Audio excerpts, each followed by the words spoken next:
Good afternoon, everyone. Look, before I kick off and hand over to Google, it's been another tough week, hasn't it? With the latest round of announcements from the Taoiseach on Tuesday, effectively pushing the start date of non-essential retail back until May. It's been really difficult, but look, what I will guarantee you, absolutely guarantee you, is that we're going to redouble our efforts. We're going to work just as hard as we always have to lobby government on behalf of retailers across the country until we're out of this mess. And hopefully that's not too long into the future now. There's a lot more information in terms of what we have been doing and loads of media stuff that we've had this week. It's been a crazy mad week again. And that's in our member update that will be with you. Hopefully, if Siobhan is of a mind to, it'll be with you by this evening before you finish up for the Easter break. So let's put all the doom and gloom behind us. We do have Easter round the corner, don't we? So all our troubles do need to be behind us. Easter's nearly upon us. Plenty of chance to unwind, indulge in chocolate, hot cross buns, meet up with friends, go to the pub, have a, well, maybe not the last bits, but you know what I mean. Let's enjoy the Easter period while we can.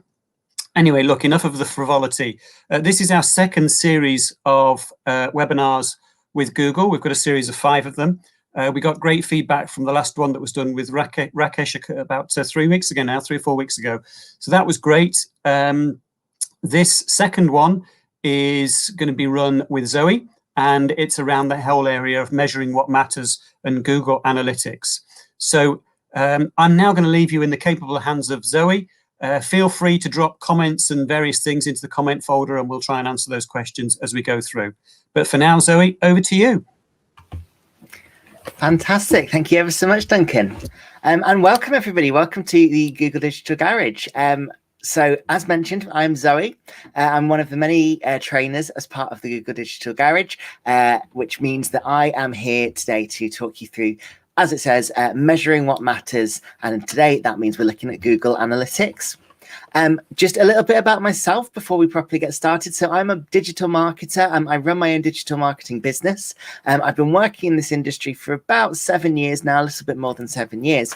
So I've got a decent amount of experience. And one of the things that I quite often find myself getting a little bit frustrated about is how many people don't see this area of marketing as particularly important.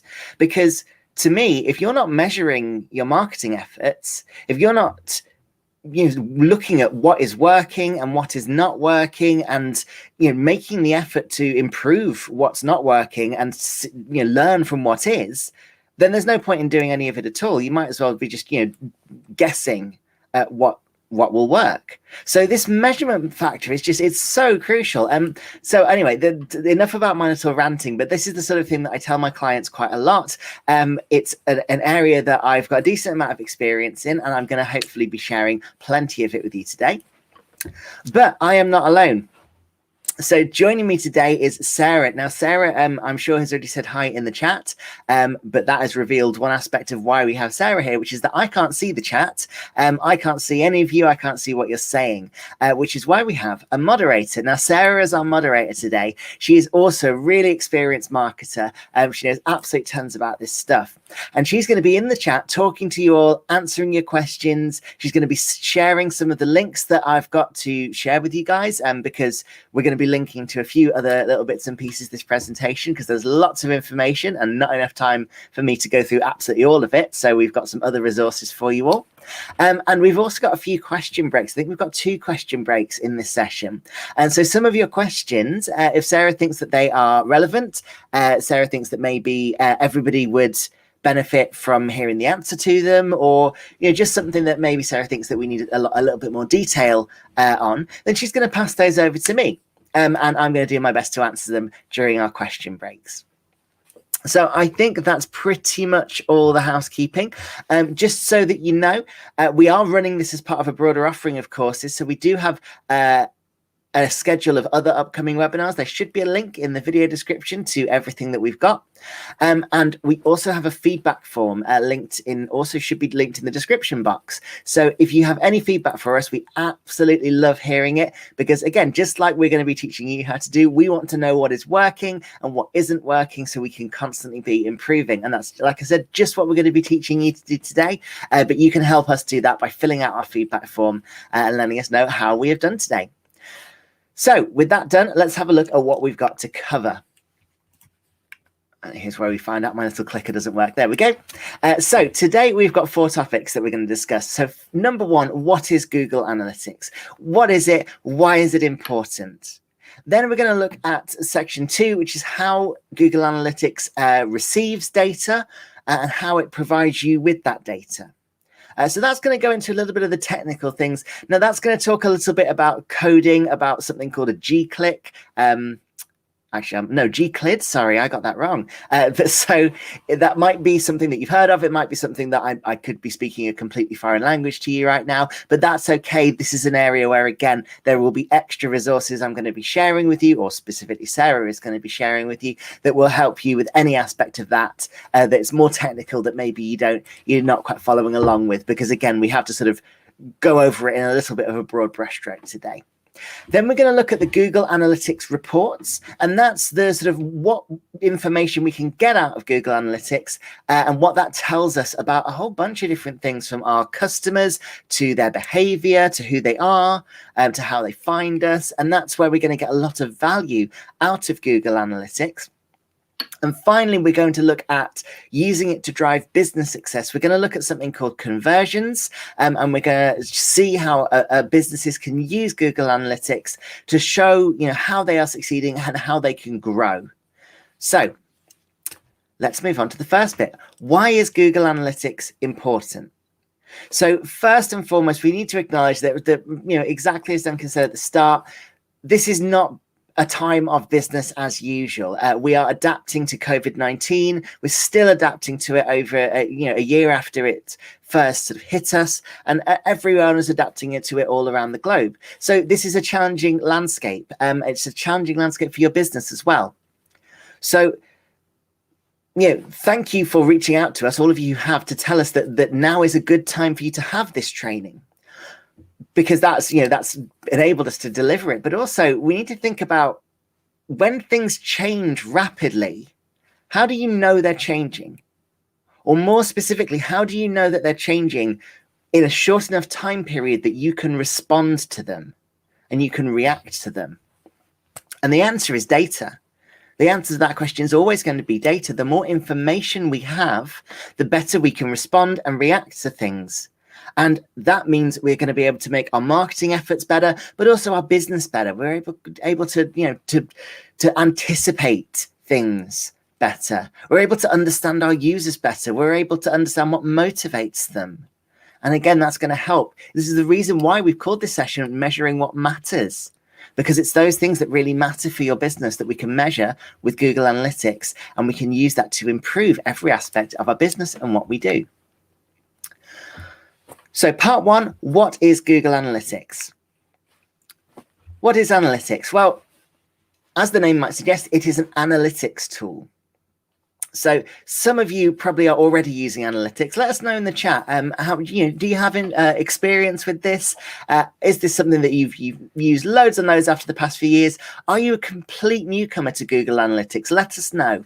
But for all those who haven't heard of it before, Google Analytics, as it says on the screen, it's the most widely used analytics tool online. And what it does is it tracks and reports data from your website, but also from apps and mobile websites. So you can get all of the data from all of those in one place. And that's not just traffic, as it says again on the screen. Traffic is important. So your traffic is, how many page views you're getting, how many people are coming to your website. Very important factor, but also it's tracking things like user engagement. It's tracking things like how many of those users are converting. If any of you are familiar with a sales funnel, which I won't go into in any detail, but it's going to show you where different people are in that sales funnel. So you can work out, what stage are my customers at in that journey. Is there an element in that customer journey? Is there a time when they fall off? When maybe they get to your website and they think, well, you've got great products, but actually I don't want to make a purchase. And if that's the case, well, that's something that you need to fix. And Google Analytics is going to show you that. Like it says, it lets you adapt your content and optimize your marketing campaigns. I can see that Paul has commented that you're completely new to it. So hopefully you'll learn loads and loads and loads of new stuff today, Paul. Thank you for sharing. Simon's got a basic experience of using it. So some of this is going to be familiar to you, Simon, but then some of it, especially because we are dealing, and spoiler alert for the next slide, we are dealing with a new form of Google Analytics. ISUP or ISUP. Yes, we use Google Analytics. It's a great tool to gauge our customers in a number of ways. It absolutely is. It's an amazing tool for understanding your customers. And so hopefully we're going to help you to understand how much more we can get out of it, get you a little bit more value out of Google Analytics. So thank you for sharing, everybody. So as I hinted at last slide, today what we're dealing with is Google Analytics 4. Which some of you might not realize that there was a Google Analytics 1, 2, or 3, but there was. Google Analytics has been updated periodically. And last year, around about October, Google launched Analytics 4. Now, some of you who are already set up with it, so, for example, ISUP, maybe you have already noticed this, will have used an older form of Google Analytics. So there's going to be some similarities in what you're familiar with. But there's also going to be quite a lot of differences. But then for some of you, we've got Paul and Simon who maybe aren't as familiar with it. So this is all going to be new anyway. So that's absolutely fine. But the main thing to really bear in mind about Google Analytics 4 is that it's designed to combine websites and apps together, because it's the whole point of analytics is to get all of your data in one place so you know all about your users. But if it's only telling you data about people coming to you from web browsers and not from apps, then you're missing out on a big section of that data. So Google Analytics 4 is making sure that we've got all of that data all in one place. Whether that's across different devices or different platforms, different apps, etc., etc. It's also got a whole bunch of other functionalities. It's using improved machine learning so that it's providing you with the most relevant insights and things like that. So it is an improvement on the previous versions of Google Analytics. But for people who are used to it, it does mean getting used to an entirely new tool. But again, the benefit for everybody here who is a complete newcomer is that this is all going to be new. So it doesn't matter that it's a change to the old Google Analytics. So how Google Analytics works is, well, the first thing that happens is collection. So these are the 4 points that I'm going to be talking about later. So the first part is collection. And that means you link your website to Google Analytics, and Google can start collecting information based on the people coming to your website. And there's very complicated technical reasons for that. But very basically, Google records basically everything that anybody does on your website. It records who they are. It records where they've come from. It records their behavior once they arrive there.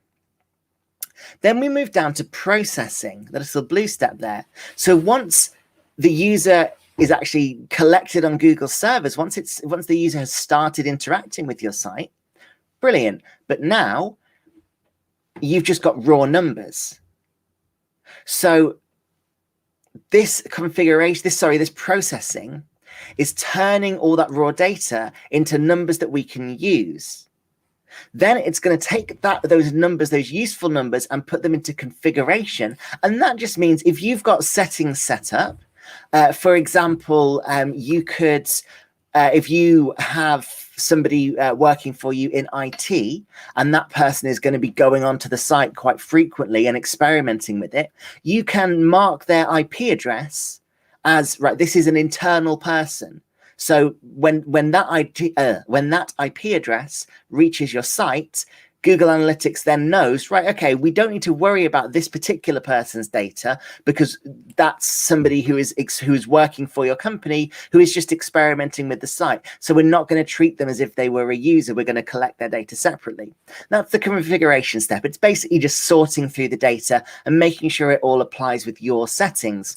And then finally, we end up with reporting. Now, that's where we're going to be spending most of our time today. That's where Google Analytics presents the data to you. So that's the most important one to most people. However, the collection is an incredibly important step. And if things aren't set up correctly, you could end up with the data being a bit of a mess. Because if there are certain elements, and I will go into them in a little bit, that can cause you to get incorrect data or ambiguous or unclear data, and that can make the reports not give you an accurate picture. So that's exactly what I'm going to take you through now. So when we're collecting this data, we need to set it up properly. And some of you have already done this, but for those who haven't, here is how you would go about setting up a data stream. So to collect data from your website, you need to add a code, which is called the global site tag. And that needs to go in the code for each web page that you want Google Analytics to measure, because that's essentially what the code does. All it does is it tells Google Analytics, right, start measuring this page, please. To find that out, to get that started, first of all, you need to sign into your Google Analytics account, or of course, you need to create a new account. If you do create a new account, then it's pretty simple, and Google Analytics itself guides you through the process. It's a bit of a step-by-step process, and Google Analytics will guide you through that. Once you've done that, you are going to end up on a page called Web Stream Details, which has a section called Tagging Instructions. So that's where we want to go to. So web stream details, then tagging instructions. And if you have already done this, and this is what's on the screen now, an example of this, if you've already started this process, you go to your admin panel, which again, this is what it looks like on the screen, and then you go to data streams, and that will take you back to the tagging instructions. So don't worry if you abandon this halfway through, you can always come back to it. And that's what a global site tag looks like, which for some people, that might look terrifying. I am one of the least technically minded people you will ever meet. That is complete gibberish to me. The example that I've got in my notes here, which I think is a really good example, is that it's a bit like when you're baking, you know that you need to add yeast to your dough. You don't necessarily need to know what yeast does. You don't need to know what yeast is. You don't need to know the details of how it does its thing, how it makes bread rise, how it converts sugars into carbon dioxide. I don't know if that's what yeast actually does, by the way. That's just my guess. But you just need to know that, okay, the yeast goes in, and that's fine. That's all we need to know at this stage. So we don't need to understand this code. We just need to pop it on our website. So to add the tag to your website, all you need to do is highlight the code, copy it, and then paste it right after the opening. It's called a head tag. And it's literally the word head between two triangular brackets that may have different names, but I just call them triangle brackets. So right after that head tag, you pop the code right there. And that means as soon as the website starts loading, before anything else happens, Google will start recording the information, start recording the session. Because if you put it too low down, further down the web code, then it might only start recording after a certain amount of time has passed or a certain number of steps have gone through, and then you might not get accurate data. You might be able to do this yourself. It might be that you need to ask your web developer for help, and that's fine. This is a fairly easy job. It is literally copying and pasting code. I say it's fairly easy. I would be asking a developer for help, but what I mean is your developer should find it quite an easy job to do, so it shouldn't be too much trouble. If you've already been using the previous version of Google Analytics and you have set that up already, you do have the option to use that existing tag. So don't worry, you don't have to restart everything from scratch. There is a link to some more details on setting up this tag with instructions as well. You might be using a CMS system or content management system like WordPress, for example, or you might have a website set up with something like Wix or Squarespace. The link that Sarah will be sharing will let you know how you would go about doing it for that, because they've all got slightly different ways of doing it. So again, we're going to skim over those technical details for now, and provide you with a link with that extra resource so you can go see that on your own. Google Tag Manager is another way you can do that, to add your tag. It's a good way of managing code on your website, because instead of adding individual bits of code, you're adding what's called a container. And that means you can just log in and add or configure those tags really easily in future. You can also set up what are called custom event tags, and we are going to come back to those later. There is a video, and again, Sarah, if you wouldn't mind sharing more links in the chat, but there is a video on how to add Google Tag Manager container. But essentially, you log into Google Tag Manager, you copy a certain script over, hit save, and log out, and that's all you need to do. But again, there'll be a video shared in chat that will show you how to do that, yeah, that will give you a bit of more information on why you would do that as well. So, understanding your data. So we've set up Google Analytics. Now, what are we going to get from it? Well, we're going to get information. We're going to get data. And that's going to come in these two forms. So everything is divided into two. You've got dimensions and you've got metrics. And there's a really easy way to tell the difference between the two. If you're looking at a number, you're looking at a metric. So dimensions are things like visitor city or region, like there. It could be the type of browser or the operating system. And the metrics are the measurement of those dimensions. So, for example, you might have a list of all the different cities that your visitors have come from. And then you can see the number of sessions in each city, and then the number of users and the engagement time for each city. So with each dimension, you're able to look at these different metrics so you can compare the dimensions, see which one is most valuable to you, see how each of them is performing. All of this data is completely available in analytics, so you don't need to set up anything else to do that. And this is what it's going to look at. Going to look like. This is part of the homepage of Google Analytics, or Google Analytics 4. And that's where you land when you log in. And there's a reason why we've only showed you part of the homepage, which is that when you actually log in, you're going to be faced with a lot of different graphs looking a lot like this one. And it can be a little bit overwhelming. Now, it's called a dashboard, and the benefit of it is that you can customize your dashboard. So when you land and you think, well, there's loads of information here and I don't know what any of it means, don't worry, you can always customize it later, so it only shows you the most important things to you. So we're just seeing one of the charts here, and this is a metric. It's showing a metric called users. There are 4 pieces of data here. One of which is total revenue, which is set at 0, but we'll explain all about that later. But I'm going to focus on the first 3. So users, we've got 297 users during this measurement period, which is the last 7 days. Of those, 260 of them are new users. How does analytics know what a user is? Because a user is an individual person going to your website. But what if one person goes to your website once, then goes to the website again the next day, then again the day after that, then again the day after that? Well, this is what cookies are for. And you probably have seen or heard of cookies in some way, shape or form, as a lot of websites now have to ask you if you mind them using cookies.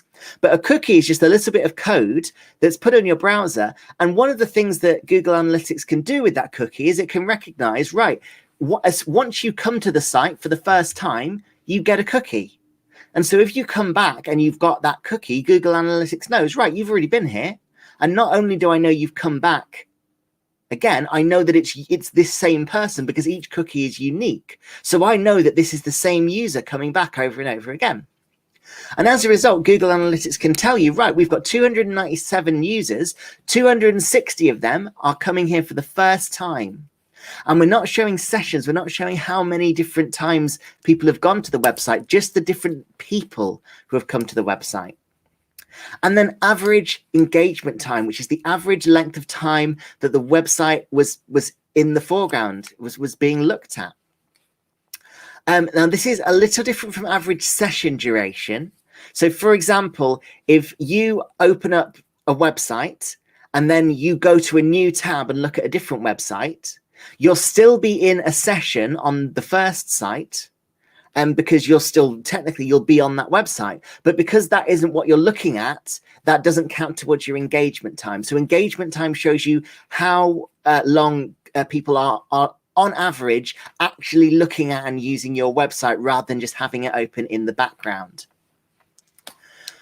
So then we've got traffic sources. So traffic sources is analytics reports on where a user is coming from. So to get to your website, users could come from a whole bunch of different places. Maybe they came because they searched for something in a search engine and they found your website as one of the results. Maybe they came to you from social media. Maybe you set up some paid advertisements and they clicked on one of those and they've ended up on your website. Well, knowing where they came from is really important. And obviously, there's loads and loads of places where people could come from. They could come from email, they could come from a video link, and they obviously could come from desktops, laptops, smartphones, tablets, even watches in some cases. So how does analytics know where you come from? It works with the URL. So, and this is where I mentioned before gclid, that's GCLID. And the gclid is a small bit of data that comes after the URL when you click on an ad. So when you click on that ad, you will get the URL. So let's say, I don't know, myspace.com. My word, that's aged me. Is that the first relevant website I can think of is MySpace? Okay, well, let's go with it. We're going myspace.com, and then you will see it will be myspace.com/gclid, and then a group of numbers, letters, and symbols, and that is an encrypted version of which Google Ads campaign that you're coming from. So if you search for social network from 2003 and you get a paid ad for MySpace and you click on that ad, you will get that gclid ID. And Google Analytics uses that gclid to learn, right, okay, you have come from this particular ad campaign. What that means practically, and again, this technical stuff might not be relevant to you, but from a practical point of view, it means that the URL is really important. So if your website redirects them, it can completely mess up your data. And what that means is if I were to go, again, I'm going to stick with MySpace. Let's say we go to myspace.com, but MySpace, when you arrive on myspace.com, it actually wants to redirect you to a different page, to myspace.co.uk, for example, because it's recognized them in the UK or something like that. Well, because the gclid has come from the paid ad, and because it goes off the URL, the gclid only applies to that first jump from the ad to myspace.com, not to the second jump from myspace.com to myspace.co.uk. So that can, again, mess up the data. It means that whereas I should be recorded as having come from that paid ad campaign, actually, I've been recorded as just arriving on the site. So that's going to mess up the data, as you can see. Don't worry if this is all just complete nonsense to you. Hopefully it shouldn't apply, but if you are having problems with your data, if you get, getting information that doesn't seem right to you, it could be because of this gclid. It could be because that's not set up properly. And this is what it's going to look like. So acquisition is going to show you. So this is if you go on Google Analytics to user acquisition and then go to user source, and it will show you the different sources of your users. Quite simply. So in this case, we can see that the number one source, the source where most of the users have come from, is Google. So to this website, most people have searched for something on Google, they've found a link to the site and they've clicked that link. You might also see Facebook, LinkedIn is on here, Bing is on here. You'll see direct as well. So direct means they've just typed your web address directly into the web bar and they've just gone straight there. That usually means that they're somebody who's familiar with your business because they know your website address. And you can always click on each of these and you can drill them down and get more and more detail. So for example, each one's got a medium, which means, so for example, Google, right, have they come from Google because they've organically found your website in the organic search results, or because you've paid for a Google ad? Well, if you click on Google, you can get more detail about that and it'll show you the breakdown of those things. For Google Ads campaigns, there is something called auto tagging. And if you go on your Google Ads settings and then go to enable auto tagging, all you need to do is click a box. And what that does is it adds that gclid parameter to your Google Ads campaign, which means you don't need to worry about linking your ads account to your Google Analytics account. It just does that for you automatically using that gclid. So that's definitely worth doing if you have got any paid ads running. For non-Google ads, there is something called the campaign URL builder. And this is something that Sarah is going to share a link to this in the chat. So on this page, so if you go to the campaign URL builder, go to your website, define a campaign source and a campaign medium. Source is required. So, for example, your source could be Facebook. And then you don't have to, but you can specify, do you want to be measuring organic Facebook traffic and then have a separate URL for paid Facebook traffic? And all this is going to do is it adds these parameters to your URLs so you can track those campaigns in Google Analytics. You add the URLs to the posts that you put up and Google Analytics can track them. Again, it's a pretty vital step because it enables you to make sure you're being tracked, make sure your data is being recorded properly. So yeah, definitely have a look at campaign URL builder, which is good for everything that is not Google Ads. If you're having any trouble with your data, campaign URL builder is the place to go. So we've got some questions I can see. So Daradunis, can you add multiple users to manage your Google Analytics account, or can you only manage it through one login? Yes, you can add multiple users to each Google Analytics account. And you can also use one Google Analytics account or certainly one Google address to manage multiple Google Analytics pages. So it is quite flexible like that. So for example, if you've got 3 people in your business who you want to have access to your Google Analytics, you can set that up. Or if you've got one person who is managing 3 different websites, that one person can use the same login to access all 3 sites' Google Analytics page. We've got the Kalaistimir Parent Association. I am terribly sorry. I'm sure I've butchered the pronunciation of that. But I will try my hardest to get the pronunciation right. Do you need a verification code for each IP address? I'm not sure what you mean by verification code there. If it is, so you've got a second question, which I feel like maybe what we're trying to ask, which is, should each page of your website be tagged? Yes, absolutely. Every page of your website should be tagged, unless you've got some that you just don't want to measure. Like you might have, I don't know, the printer-friendly version of a web page, for example. You might not want to measure, but generally, you're going to want to measure every single page of your website. You don't need a different code for each IP address. You should, if you're talking about the traffic code, and sorry if I'm sorry, the targeting code even. If I'm answering the wrong question here, I'm very sorry. Please feel free to share the question that you actually want me to answer in the chat if I'm answering the wrong question here. But what I think you're asking me here is do you need a different targeting code for each IP address? You should be able to use the same verification code, the same targeting code that Google Analytics gives you for your website, for every single page in your website. Your website should all be at the same IP address, so that shouldn't be necessarily an issue. You don't need a different targeting code for each user, for example.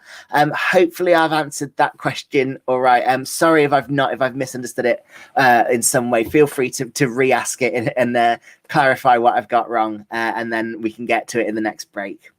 So that's all of my questions at the minute.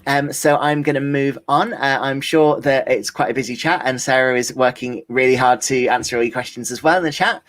So let's move on to Google Analytics reports. So we've got through how we set up the data. We've got through how we find this data. Let's look at the reports. Let's look at what you can actually learn.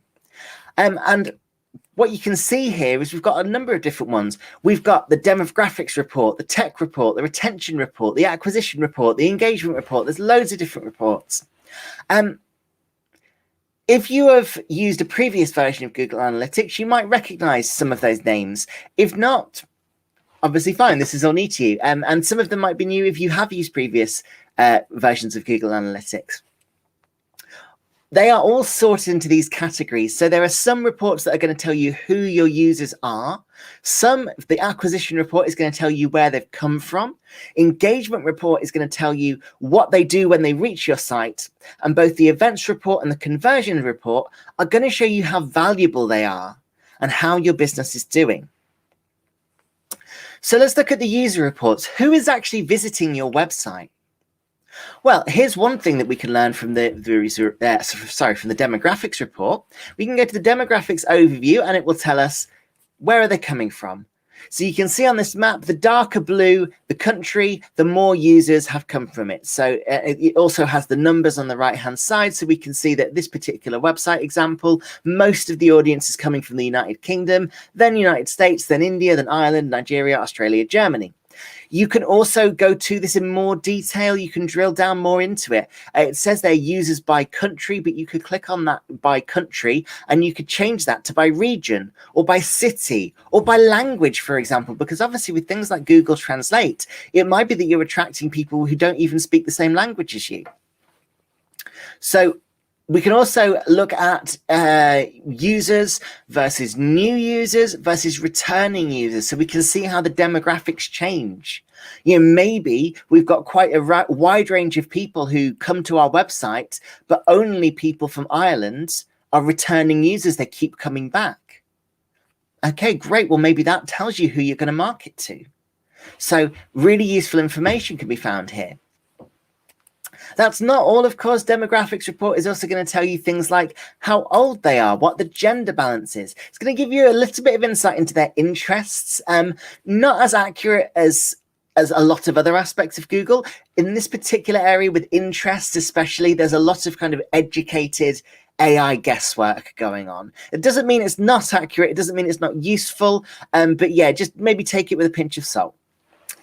Then there's the tech reporting category. So the tech report tells you sort of basically the technology that our audience is using. So are they coming to us from a desktop computer? Are they coming to us from mobile? Are they using Android or iOS or Windows? We can tell a lot about our audience from these technology aspects. And again, look at how we can break those down. We can see that, okay, at the bottom of the screen there, we've got the number of users who come to us from desktop computers, but we've also got how many of them are new users.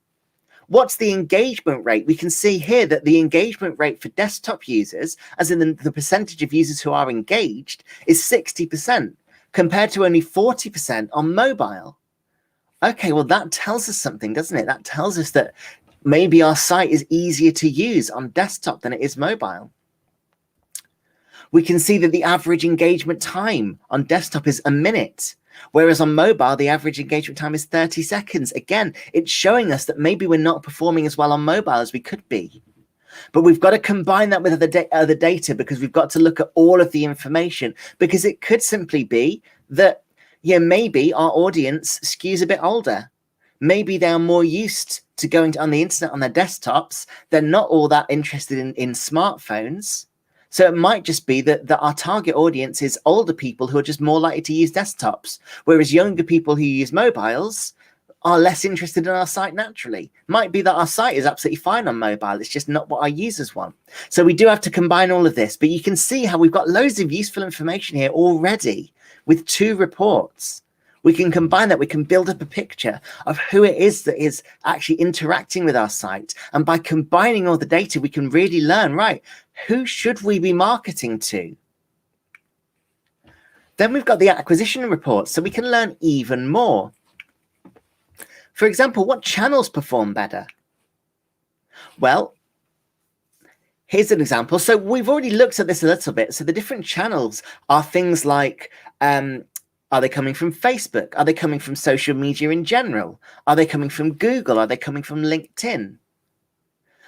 But we can also split that by medium. So if we go to user acquisition, and then instead of going to sources, we go to medium, we can see, right, most people here on this example, they're coming to the website through organic search. They are organically finding our website. Well, that's great. That means that we are coming up in searches. We are relevant to people. The second most is cost per click, which again, that's another good sign if that is the case for your website, because it shows that our ad campaigns are working. Then we've got none. And that is the sort of usually is the error. And you can see it's quite a big one. It's things like URLs that haven't been set up properly. So Google Analytics isn't registering where the users have come from. So it just lists them as none. They've not come from anywhere. They've appeared out of the ether. And of course, we can, instead of using a graph, we can split that into tables. So again, we've got the dimension on the left. Remember dimensions and metrics? So dimension on the left, we've got organic, CPC, none, referral, and pay-per-click. And then we've also got things like new users. We've got engaged sessions. And again, we are splitting these. We're seeing, okay, great. Well, let's look at the engagement rates again. So organic engagement rate is around 60%. Cost per CPC engagement rate is 53%. Not bad, around about the same. And you'd maybe expect organic engagement rate to be naturally better because people have found you themselves. They've not come to you from an advert. But again, if we look at the average engagement time, well, again, that's a minute for organic searching, but it's less than 40 seconds for CPC. But then if we go down to referral, it's 2 minutes. So the number of people that we get from referral, they're staying engaged with us for a long, long time. So again, we can see, right, are they driving conversions? Are they engaged? How are we finding new users as well? Instead of just users, how are we finding the new users? Are they coming to us organically? You know, all of this, again, we are building up this great picture of who our audience is and what they're doing. Now is a good point to mention Search Console, because I've mentioned organic search, and organic search tells you that people have searched for certain words on Google or another search engine, and they have found your website as one of the results. But what words have they searched for? In order to find out, you can use a tool called Search Console. And again, Sarah, if you wouldn't mind sharing the link to Search Console in the chat, that would be absolutely amazing. So Search Console tells you how you are performing on organic search. It's purely focused on organic search, and it tells you the words that people are searching for that lead them to your website. So really, really useful tool. It's not integrated with Google Analytics 4. Not currently, although there might be plans to do that in the future, but it is completely free, and it's another really useful one to have in your back pocket so that you can learn even more about your marketing, learn more about your users and where they're finding you. Because it might be that you want to start targeting certain keywords as a result. You maybe want to, use those keywords in blog posts or social media posts, or publish content around the topics that people are searching for, so that you can be more relevant to users, so they're more likely to find you in organic search. Then let's look at engagement reports. So we've looked at where the users come from. We've looked at who they are, and we've touched on engagement. We've touched on, right, how engaged are they? But let's look further into that last bit. What are they doing on our website? Once they get to you, what do they do? So here's the engagement overview, and it is basically just a quick look at, right, how engaged are users on average. You can see here we've got average engagement time is 55 seconds. Engaged sessions per user is 0.8, which means the average engagement time per session is 38 seconds. So on average, each of our users is spending about a minute, 55 seconds, engaged with our website, but that's split across more than one session for some of our users. So on average, each session is 38 seconds long that they are engaged in. Obviously, this data is going to be skewed by people who go onto your website and immediately go, oh, this isn't for me, and log off straight away. Engagement times of a second or less, or they click on your site by accident and close it straight away, things like that. That's always going to be the case. Your average engagement time is almost always going to look pretty low. I've never met a client whose engagement time looked accurate, because there are always going to be people who are going to sign on and immediately leave, and they are going to knock those numbers down. But this overview gives us an idea just in general, right? How are we doing on engagement? And the most important thing to bear in mind with this is that we're not measuring it against anything really other than how we were performing in it before. So we want to see these numbers going up is what I'm saying. We don't want to see them going down. That's what we're measuring against. We're not looking for a specific average engagement time. There's no point where you'll go, right, my average engagement time is 1 minute, 24 seconds. That means I've succeeded. No, that's not how it works. Instead, you just have to look, right, it used to be 55 seconds. Now it's 1 minute and 10 seconds. On average, people are more engaged with my site. Pages and screens, if you go to engagement and then pages and screens, you can see which pages are the most visited by your users. It shows you how many views they've got and also how many users, because each user might go to the same page multiple times. And then it's going to show you views per user. So you can see on this screen, the average views per user for this website is 2.5 around.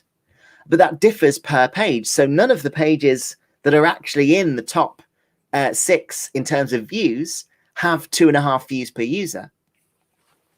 But still, it's usually more than 1 because people are going to come back to your site, which is, again, great if that's what happens. So again, we're going to be looking, right, which pages in our website are engaging people.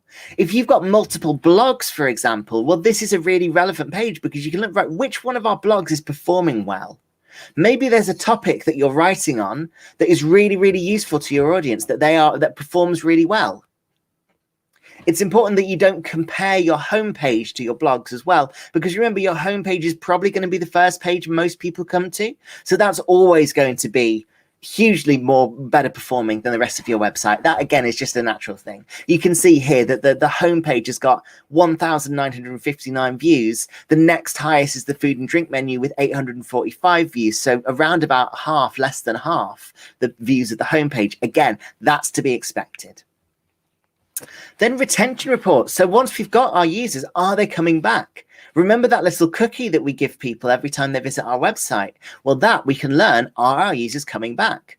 We can go to retention and overview. And again, it's going to show us, right, how many returning users do we have? In this case, we've got 3,000 new users. 527 of those are returning. That's pretty good. That's what, 1/6 of our users return to us? Well, that's great. That's what we want. We want to see people coming back over and over again, but we have to expect that only a small portion of our overall user base is going to keep coming back. They're not all going to become returning users. But this is going to show us, right, how many returning users if we get. And again, like all the data with Google Analytics, we can drill down further into this. We can look at, right, what distinguishes these returning users from everybody else? What pages do they visit, for example? So final section then, let's look at using Google Analytics to drive business success. And the most important section for me is conversions. All of the data in the world that you've got at the minute tells us a lot about our audience and what they're doing, but we need to know, right, who is buying from us or signing up for our webinars or whatever it is that you want them to do when they come to your website. That's why we have conversions and events. So we need to think, first of all, what actions do we want people to take? Because it is going to be different. You know, maybe you want people to buy a product. Maybe you want them to sign up to a newsletter. Maybe you want them to download a white paper or something like that, or a piece of content. So think about the goals that you want to set up, that you want to track on your website. For many of you, it probably is only going to be sales. It's going to be, you know, are they buying things? But again, there might be other aspects that you're going to want to track. Correct measurement is the foundation of all optimization. So we need to make a little bit of a distinction between measurement and attribution. So measurement is the what and the how. So you note down all of the interactions that your user's having, everything we've been looking at so far. That's measurement. But the final piece of the puzzle is attribution, and that's kind of to what end is all that data? Because that's what we're trying to work out, right? All of the information we're learning about engagement, about who our users are, we're learning that so we can work out, right, what's making them make a purchase? What's making them take action? And that's attribution. And that's what we need to do. That's why we need to set up conversions and goals and actions and events. So we have got two reporting areas within the events section in Google Analytics 4. One of them is events and one of them is conversions. So we'll start with events. So you might have set up goals in the previous version of analytics. So that's kind of the same thing. But here are some examples of possible events that you might want to start up. So leads, you might want them to try a demo, you might want them to watch a video, download a white paper, you might want them just to spend a certain amount of time on your website. You can set these up in Google Analytics by going to the events section. Google will automatically create some for you. Some of them you can enable something called enhanced measurement in admin settings. And what that's going to do is it's going to collect events for you that it thinks make sense for you. It's also going to recommend some events for you, but of course you can set up your own. Events generally are basically everything except for a purchase. They're things that sometimes lead to a purchase, but indirectly, but they're not that actual purchase overall. They're not that conversion. To measure them, you go to the All Events report, again in the Events section, and there's a little bit of a guide to setting up the events, by the way, that Sarah is going to share in the chat for you.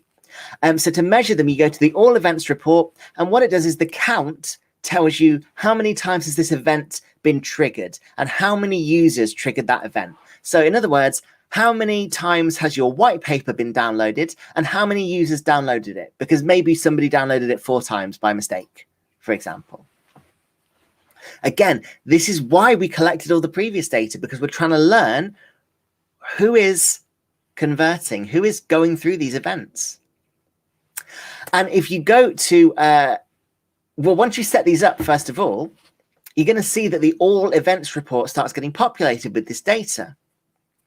And some, again, Google Analytics might set up its own events, so it might already be collecting this data for you. As well as the overview of events, you can go to each specific event. So this event, what we see here is the website is set up, download the menu as an event. So everybody who downloads this, presumably it's a restaurant, everybody who downloads this restaurant's menu, that's registered as an event. You can see a graph here. You can see that there are days when there are peaks and days where there are troughs, when not a lot of people are downloading that menu. We can also go through this report. We can see a breakdown of the event by things like country, by gender. We can learn more about our users. Who is it that's converting? Who is fulfilling our events? Conversions are the most important because these are the ones that make you money. So Google defines these as user activities that contribute to the success of your business. But there are all kinds of different conversions. Again, generally, these are going to be purchases. You can see that we've got some events here. So new subscription for somebody whose business is subscription based, add to cart or purchase. These are all conversion events. So what you can basically, it's very similar to setting up events. So you can go to the events report and you can mark some of them as conversions. So you basically say, right, okay, these are all events, but this one adding items to a cart, I think that counts as a conversion. You can choose up to 30 conversion events per property. And on top of that, Analytics automatically marks 4 key app events as well as purchases, if it can recognize purchases happening on your website. So you can have loads of conversions set up. If it stops being important to you, you can always stop measuring it. You can just turn the conversions off. That's absolutely fine. So always, make sure that you're measuring the right things, make sure it's working for you. And then again, there is a conversions report. So here's an example of a conversions report. If you go to conversions and then go to each specific conversion. So in this case, it's purchases. And this is one of the ones that Google Analytics will set up automatically if it can recognize that that's happening, if it understands how your website works based on how other people's websites work. You can see here we've got purchases by the event medium. So how many conversions have we got from referrals? How many conversions have we got from people who arrived on the site from emails? Again, it's going to help us understand, right, which of our marketing channels is really helping us drive conversions. And that's really important, right? If you're investing, hundreds of euros in blog creation, but none of the people who read your blogs go on to make a purchase, well, you need to know that, because that might be wasted money. Ultimately, it's not that useful to have really engaging content if it's not making you any money. It's a waste of your time, waste of your effort. So the conversion report is going to show you that. It's going to show you, where are your customers coming from? And specifically customers, where are the customers who make a purchase coming from? And again, it doesn't have to be a purchase. It can be anything that you would count as a conversion. It could be subscribing. It could be signing up to a newsletter, etc., etc. Signing up for a webinar, for example, might be one of our conversions. But it's going to help you understand, right, how many people are making those steps that I really want them to make, and when are they making it, and who are they? So one small success story to show you how all this works. So this is Etihad Airways, and their aim was to increase cost per acquisition. Or sorry, their goals here on the left-hand side here. They want to reach consumers who have left the website's funnel. So basically, Etihad Airways knew that they are having customers who are becoming aware of them, who are engaging with them, but then maybe not purchasing, maybe leaving that funnel. They start getting engaged and then they leave. They want to reach those customers again. People who already know they exist, they want to grab hold of them and get them to come back. And again, they want to engage those returning users. Then, of course, they've got two other options. They want to deliver a better user experience. Great. We all should want that. But also they want to improve return on investment. They want to make sure that the money they were putting into their marketing was more worthwhile. The approach that they took was that they used Google Analytics. They used something called the enhanced e-commerce and funnel reporting. So these are all options in Google Analytics. There is a case study, a link to this case study if you want to read further into it, that will explain a little bit more about the specific steps that Etihad took. But yeah, they used enhanced e-commerce and funnel reporting to show even more detail about the people who were using their e-commerce functions and how people were interacting with their sales funnel. They also created custom audience segments. So you can all do this in Google Analytics. You can basically segment off a group of people. So for example, returning users, people who have already been to your website and are coming back. You can segment that off and say, right, okay, Google Analytics, I'd like to just look at that group of people, just the returning users. Let's look at where they're coming from. Let's look at their demographic report, their conversion report. That's what Etihad did. They based it on value and they based it on recency, how recently they'd come to the site. And again, they analyzed the technical level of their website. How was it all performing? As a result of all this, they saw efficiency gains. So they were more efficient at acquiring customers. They increased their site speed by 50%, 15% even, because again, they analyzed that technical aspect to it. And they found that their return on investment was improved by 65%. And all of this is just from measuring. So you can see how important it is, how useful it is to have all of this stuff in Google Analytics, to be able to measure all this data. It can be a real boost. It can be a real success for your business. And that's everything. So we have gone through an awful lot today. I can see that Sarah has been answering questions in this chat like an absolute champion. So I don't have anything to answer right now. There is still a little while left. If you've got a few questions, anything that you've been holding back, feel free to ask. The session's not quite over yet, but I am going to start bringing it to a close now. So any questions, get them in quickly before we properly finish. So what are your next steps? Well, if you want to learn more about the practical side of how to use Google Analytics, because obviously what I've been going through with you today is more the kind of theoretical side, why you would want to use it and what we can learn from it. If you want to go through the practical steps of finding all this information in a bit more detail, Google Analytics has got a YouTube channel. That's youtube.com/Google Analytics. And also, The Analytics Academy is a free website full of little analytics courses, so it will teach you how to use it.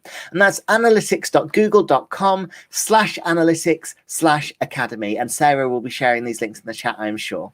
And of course, the Google Digital Garage, g.co/digitalgarage-IE, has got loads and loads of courses online, including other webinars like this one, where you can learn even more.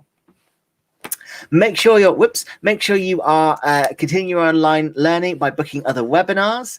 And again, we've got those online courses. I hope that it's been a useful dive into Google Analytics today. But remember, we've got loads of other courses if you want to go into detail about any other aspect of digital marketing, of being online, of running a business. There's loads and loads and loads that we can offer. So thank you very much. Thank you, everybody, for joining today. I believe Sarah will be sharing our feedback form in the chat, because, again, it means an awful lot to us if you could fill that out.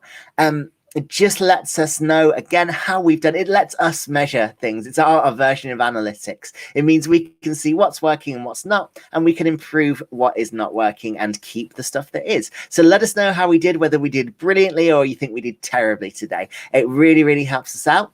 And other than that, all I've got to say is thank you again. Thank you to everybody who joined us today. Huge thank you as well to Duncan for introducing us. Thank you for Retail Excellence for putting this on, and of course a massive thank you to Sarah, who has just been an absolute champion moderating in the chat. So everybody, if you wouldn't mind showing your appreciation for Sarah, because she has done an absolutely fantastic job today. I'm sure you will agree. So thank you, everybody, again, and that's it from me. So take care, stay safe, and I hope that I will see you again on another Google Digital Garage training session. Goodbye.